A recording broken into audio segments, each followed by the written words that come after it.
got the house to myself, and I've kind of started this whole habit of whenever the house is empty, let's record. Let's provide an update on life, what's going on. Firstly, I want to give a quick shout out to my day one homie, my brother from another mother, Dad Bod Mascot. He called me yesterday and he likened me to Kang the Conqueror, which I thought was pretty cool just because with the way that I want to tell this story, I do draw a lot of inspiration from comic books and just fiction in general. And the whole goal is to kind of tell a tale that's comparable to that of a graphic novel or something like that, only it's actually happening in real life. And by doing that, we can kind of inspire others to think of their own lives as heroic or super heroic. So that's kind of the idea. So when I get a comparison such as Kang the Conqueror and the complexity of that character and his motivations, his psychology, what drives him, things of that nature, it's like right on track for that's exactly what I want to get across is that yes, I have goals, yes, I have aspirations, but behind those aspirations, there is a character that has a lot of depth. And through the discovery of that depth, I don't know. It's a character study. It's a character study. I've always been into character studies. Fucking Steve Jobs, the film Steve Jobs, written and I want to say directed by Aaron Sorkin. Happen to be a big fan of that film. The way that he captures this character of Steve Jobs in that film, like I want to do that for Shaun Fury. And to take it a step further, the reason I selected myself as the object of my passion and storytelling is because I'm the most comfortable being exposed in such a revealing way where by the end of this whole project, I'll be practically naked. And when I say practically, I mean I will be literally naked. And I've tried to put a spotlight on other people with my writing, with my work, and showcasing them. And the feedback that I get is that like nobody really wants to be exposed in the way that I want to expose a person, which is why I kind of put this desire to showcase a person's full personality, full being, and I gave myself that task of selecting Shaun Fury to do that. And through that, I get to make the effort to make him as interesting and entertaining and complex as possible, which before I even started this whole thing, I already was, and then it just kind of got bigger and bigger and bigger, and now it's like the desire to be the top 1% of successful, powerful, influential people on the planet. Yeah, that came a bit later, but it's all good. Uh, let's give an update on bodybuilding. Bodybuilding. That's the first thing. Show is 8 weeks out, and I am getting leaner each week. Currently on a clip of about losing 2 pounds a week, which is really great. If we were to keep on that progression, then I should be stepping on stage at around 190, 192-ish, uh, in which case I will definitely be looking very shredded. I have every anticipation that I will be placing incredibly well at this show. I think I look pretty great right now, and there's 8 weeks left to go to look even better. One thing that people have been asking me for the past couple of days, asking me and my training partner, Valley Muscle, we get asked the question, what's the most difficult part about this whole process?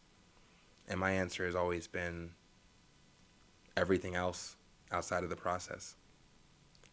managing life outside of this goal has been the most difficult aspect of the goal. It's not the eating, it's not the working out, it's not the sleeping. All those things are pretty chill for me. Cardio, chill. But the day-to-day tasks that have to get done outside of this journey to becoming the greatest natural bodybuilder in the world, that is what I seriously do struggle with. Making money, prioritizing that for my son and for myself so I can fucking pay rent.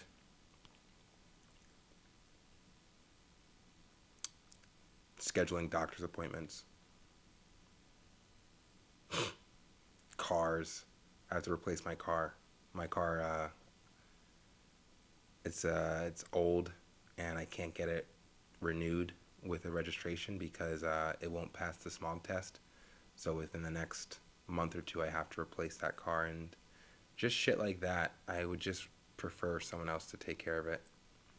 And, in time, over the next couple of years, I do intend on setting myself up in a position where I can actually delegate such tasks that I don't want to deal with, so I can just focus on the stuff that I only want to focus on, and that will be a version of heaven for me.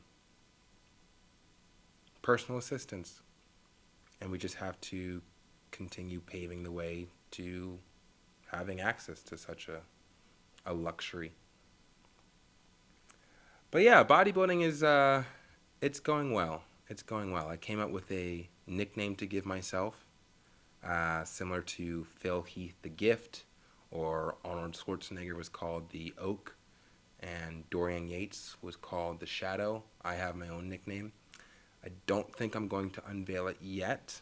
I think I'm going to wait maybe until after the show or during the show, something like that in June.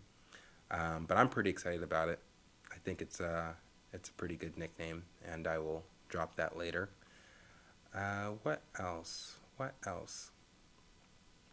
When I think about what it is that we're actually doing, and I liken it to how Arnold Schwarzenegger put bodybuilding in general on the map and then went on to dominate in Hollywood and become a movie star.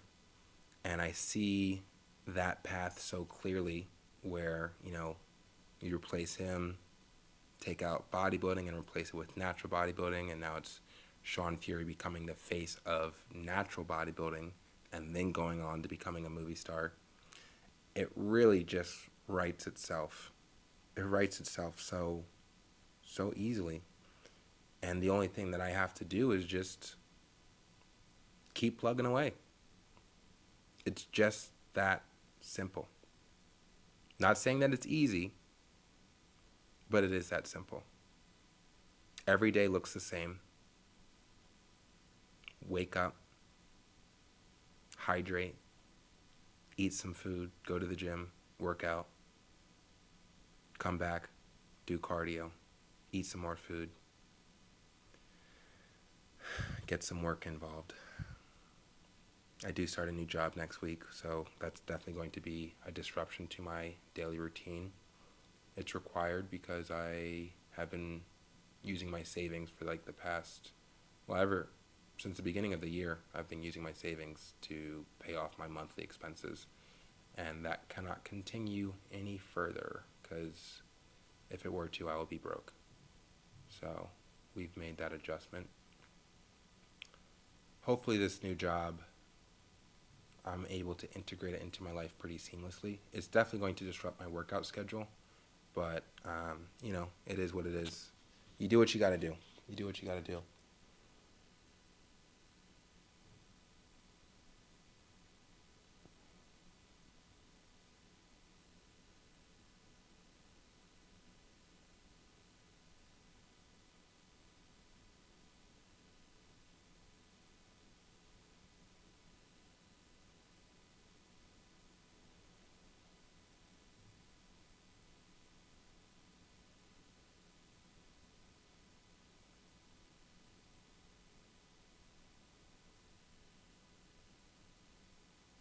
I'm excited to compete.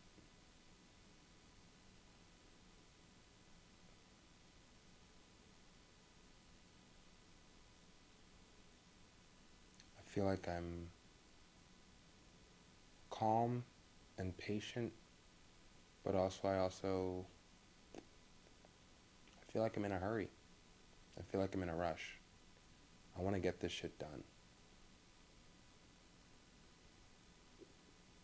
This whole process of becoming the face of natural bodybuilding, becoming the greatest natural bodybuilder of all time. And I also acknowledge that the physique-wise, it's probably 2 or 3 years away of actually having a physique that a person could declare as the greatest natural physique in the world. And I'm fine with that. It doesn't change the fact that I want to sprint towards it. I want to sprint towards that physique. And that's my drive when I take myself into the gym. I want to get as close to that physique as quickly as possible. And I see the image so clearly. Since I've committed to this task, peaking my physique, I have spent an abundance of time looking at the prior greats. Obviously, none of those greats were natural, and it'll be fun to see just how much of an effect I'm able to have on the fitness industry through telling the story of the best natural bodybuilder. But taking a look at the prior greats, Frank Zane is one that I'm a big fan of, just because of his aesthetic intention when it came to peaking his physique. He was not a mass monster. He was all about proportion, shape, conditioning, and that's definitely a philosophy that I would like to apply to what it is that I'm doing with my body. Now, with that being said, I have finally come to accept the understanding that there is a level of size that I will be putting on over the next couple of years that I'm no longer resistant to doing. I never considered the option of pursuing a career in bodybuilding when I was younger, because at that time, when I was a teenager and I was just getting into weightlifting, Ronnie Coleman was the top dog. He was the greatest bodybuilder of all time, and arguably still is. And I would look at Ronnie Coleman and I'd be like, I don't want to look like that guy. So I never thought about bodybuilding. It's like, why would I want to compete against him when I don't even want to look like him? I never was attracted to that level of muscle mass. Now that I'm in the mix and I understand my own limitations as a natural bodybuilder, which, to tell you the truth, the limitations aren't extreme. I can develop an astounding physique just by being a natural. But with that being said, I now have a better vision as to what I should look like when this is all said and done. And that vision, I am bigger. Everything's bigger. All of my muscles are bigger, and they're all proportional. And it's, again, kind of quoting Frank Zane's philosophy: shape, aesthetic, proportions, conditioning, and then size is kind of like the last priority. Still a priority, but definitely the last. I am not trying to be a mass monster. It might just so happen that I am the biggest person on any given stage on any given day, but that is not my goal. My goal is not to be the biggest. My goal is to be the most shredded, to have the most to be the most well proportioned, yada yada yada. So anyway, I think that's about all the news that's fit to print today.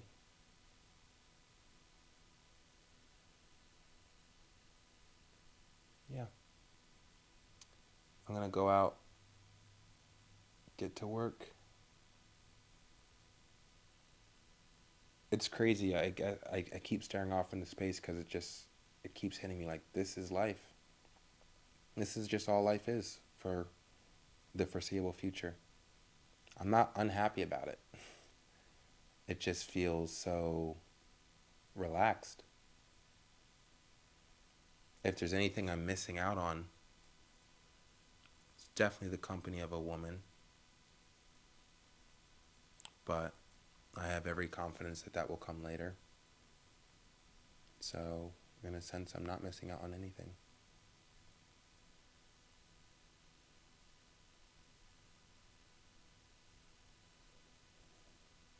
All right. Follow your dreams.